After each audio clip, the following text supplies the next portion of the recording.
Yo, what's up, YouTube? This is your boy Alex. It is officially Tuesday. I had to cash my check. I'm on a bit of a tight schedule. I'm supposed to be meeting somebody in the next 2 hours. It's not a 100% guarantee because this person say they coming, but then they don't know where they're supposed to meet me, and we got miscommunication. But I'm gonna make a YouTube video on why people have miscommunication, why meeting somebody somewhere. But this is not about that. This video is probably going to be uploaded maybe a Wednesday, maybe a Thursday, possibly a Friday. This is a hot subject. Everyone's talking about it on the internet.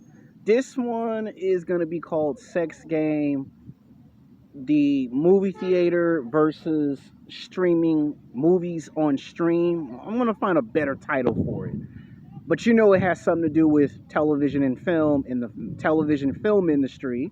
As you do know, there's a lot of people angry and upset because they can't see their entertainment. And a lot of people, a lot of people are upset because they they can't go to the movie theater, and since they can't go to their favorite movie theater, and it ruins their movie go experience, we're going to talk about why the movie theater and the idea of putting movies on Hulu Plus, HBO Max, and other streaming services, is that good or is that bad? And what are the long-term and short-term benefits? By the way, we're on location. As you can see, I promised y'all that in 2021 we'll start going to multiple locations and film at multiple locations. This is a big park. I'm in Culver City. I'm in Jefferson in Culver City. It's a very big park. It's nothing like the Grove. The Grove is probably maybe just as big, maybe bigger than this. But this is a big park. Nevertheless, it's a big park. And we're going to be talking about, is it good? Is it bad for movies to be on HBO Max? What are people upset about? What are film directors and filmmakers upset about? What is everyone upset about? Because people have been talking about this for the last 2 to 3 months, and I like television and film. Between me and you, I actually like talking about television and filmmaking, maybe 65 to 85% more than sports and Sex Game, because it's different. You can always find something new to talk about television and film, whereas we're talking about sex and dating, it gets boring after a while, and after you make 4 or 5 videos on that, nobody wants me talking about that no more. But television and film, I could make a whole video library just about television and film. That's why I made a new channel just for television and film, for that audience that only likes television and film. Now, this video is open to everyone. This video is open to women and to men to watch. No fighting in the comment section. No fighting in the analytics, because I look at my analytics and there's women and men fighting each other on my sports channel. And apparently I'm going to have to make a video to explain to that audience on my sports channel there is no fighting in the analytics. You know, I made a channel for sports, and the men feel like that the sports should be for them. It's like, okay, you may like it because I talk about sports, but you ain't made the YouTube channel. I made the YouTube channel. You're going to respect boundaries. The thing is, if HBO Max and all these live streaming services want to put movies and television shows onto HBO Max, it's because they want to regenerate their income. When you're not producing no money, when you have a studio budget and your movies have been put on hold for 6 months, for 9 months, for a year, 2 years, they start to lose value. And I'll give you a good example of what happens when things begin to lose value. Let's say you graduate from UCLA College. Let's say you get a bachelor's of fine art or fine science degree. And let's say you get that college degree, and let's say you keep that college degree for about 2 years. Now, you can go into any program if you got a bachelor's of fine art or fine science, and you hold on to that for 2 years. Well, it's still usable for 2 years. But then all of a sudden it's 3, 4, 5, 6, 7, 8, 9, 10 years later. Now it's no longer usable, because in that time frame you should have took that college degree that you got and put it to good use when you first got it. That's the first problem. Second problem is they'd be like at least I want to say between 15 to maybe 20,000 people who graduate from college every single year. A lot of them be getting college degrees, and everyone competes to get a job with those college degrees, a PhD, a bachelor's of fine art, a bachelor of fine science, a master's degree, a bachelor's degree, an MA degree, associate's degree. There's a lot of college degrees. But when you hold on to them for 5 years or 10 years, those college degrees begin to lose its value. Well, the same thing happens with movies and television shows. If you film a movie 1 year, you don't have to put it out no sooner than you film it. You can actually hold on to that for about a year or 2 years. But when you hear stories of big blockbuster movies that were supposed to come out a year or 2 or 3 years ago, those movies began to lose its interest, and nobody wants to watch those movies, because the longer you postpone those movies, the less interested somebody is interested in watching those particular movies. Doesn't matter if it's from a comic book, a graphic novel, a book, a remake. The longer you postpone something, it starts to lose its value. People begin to get frustrated that they want to see the movie, and if I can't go to the movie theater, I'm going to express anger and frustration because I can't see the movie.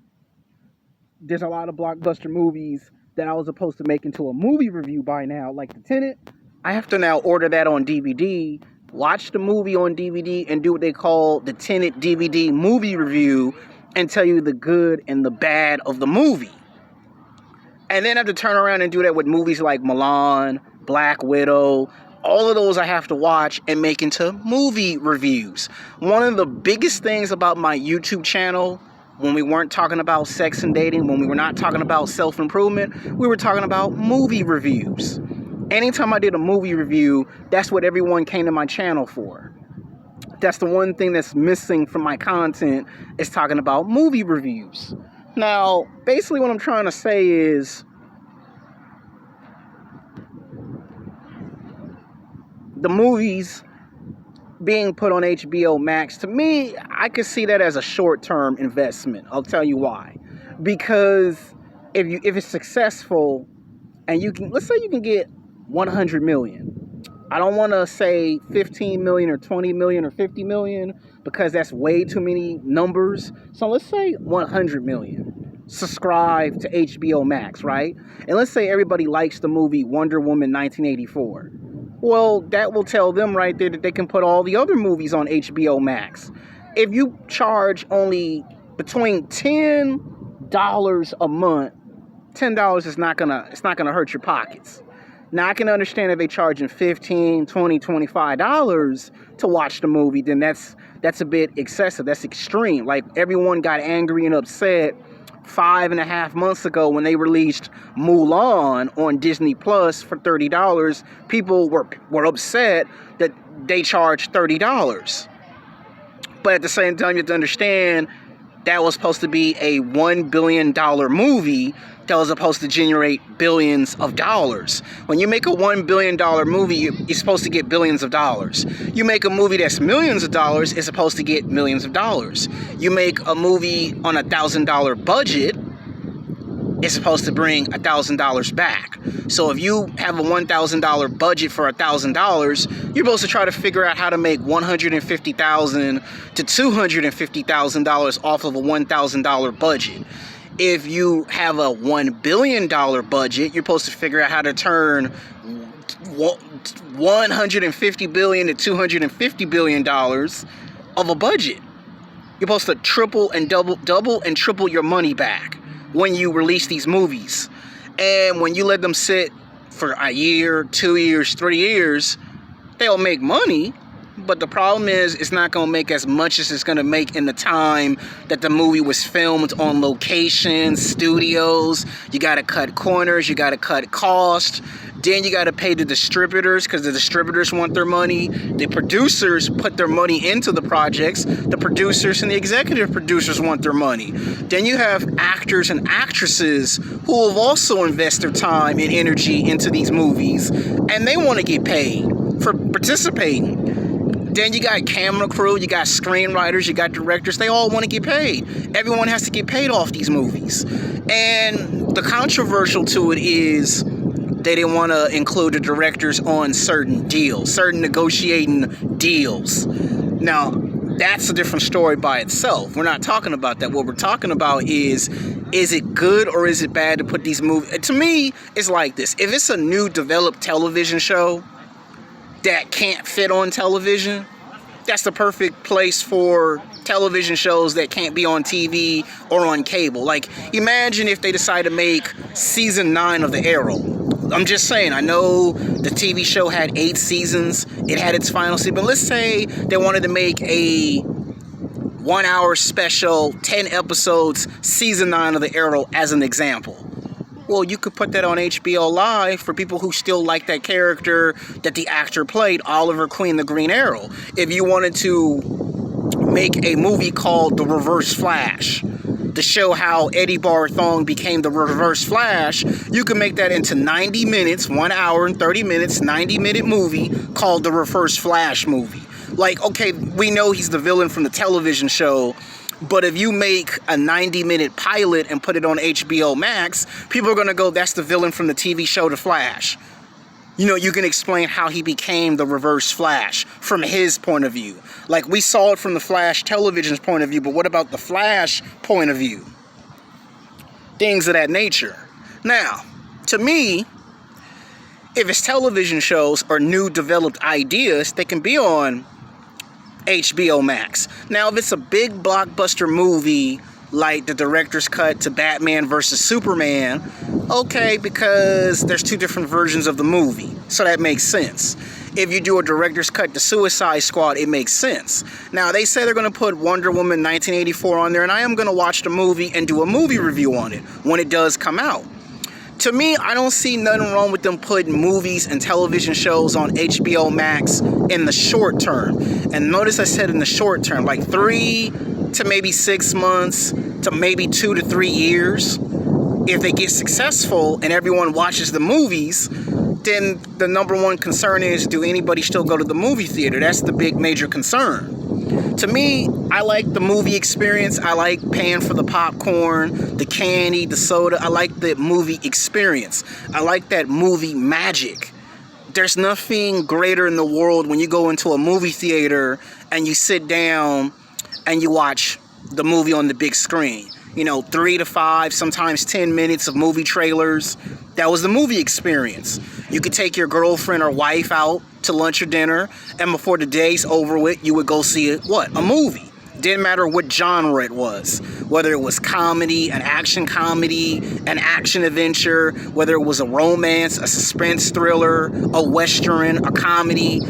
You would go to the movies for those genres. Now, if you were in film school, you want to see the filmmaking experience because you want to see the difference between television and film. So you would go to study how they film the cameras, how they shoot the movies on location, how they film in multiple locations.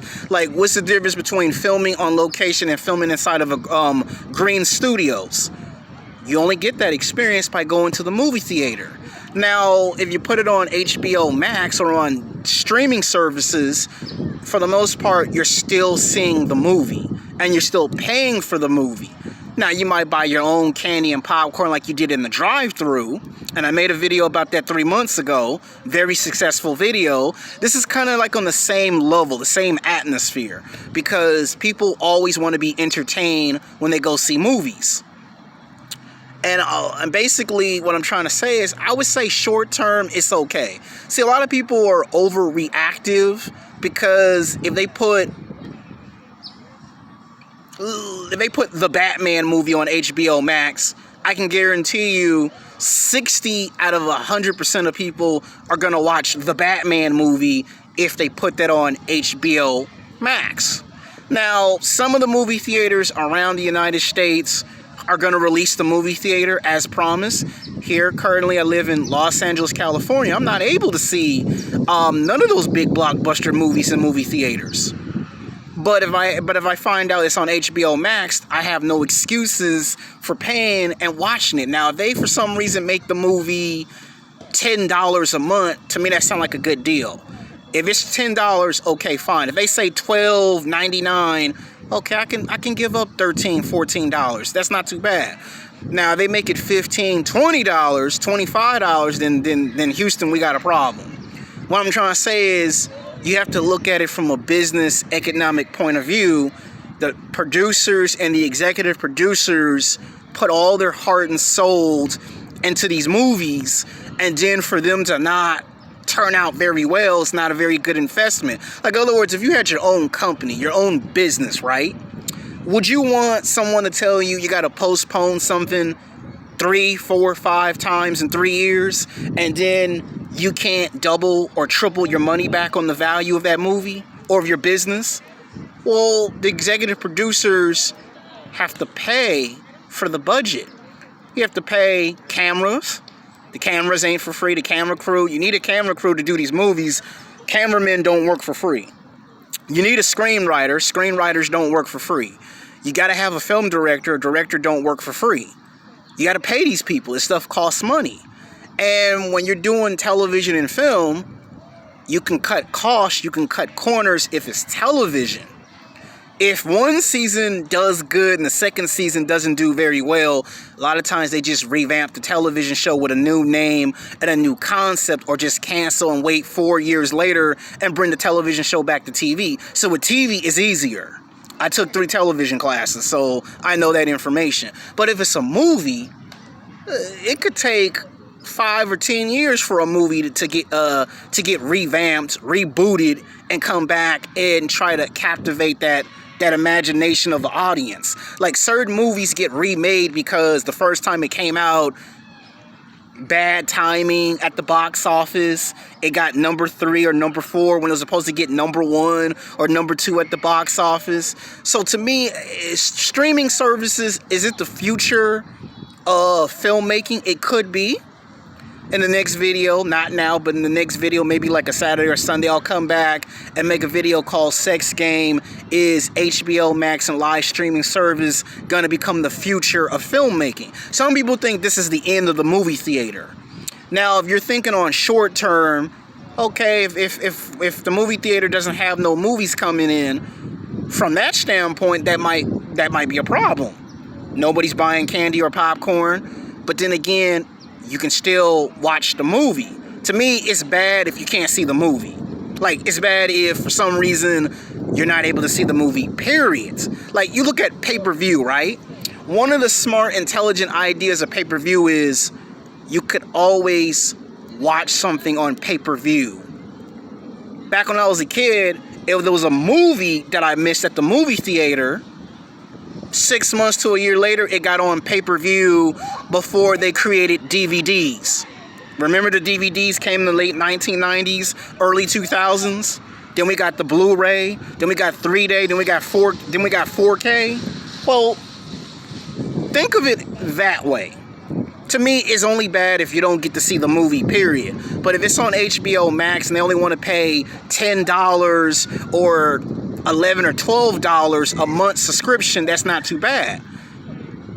To me, if they do that, you're still seeing the movie.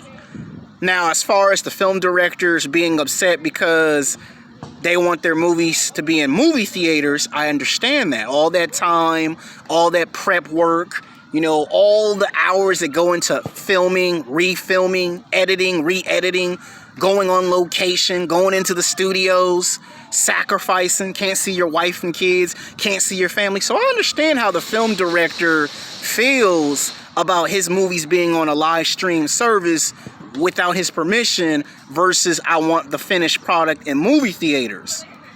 I understand that. As a YouTube content creator, how do you think I feel when I cut these videos and I put all this prep time into the videos? Some people understand it, some people don't. I mean, I'm just making a video for it because it's a hot subject. Everyone's talking about it. And it might be 2 or 3 days before I drop this video because, you know, it's the NBA season and obviously the person I'm supposed to be talking to, they ain't showed up yet. So until next time, peace.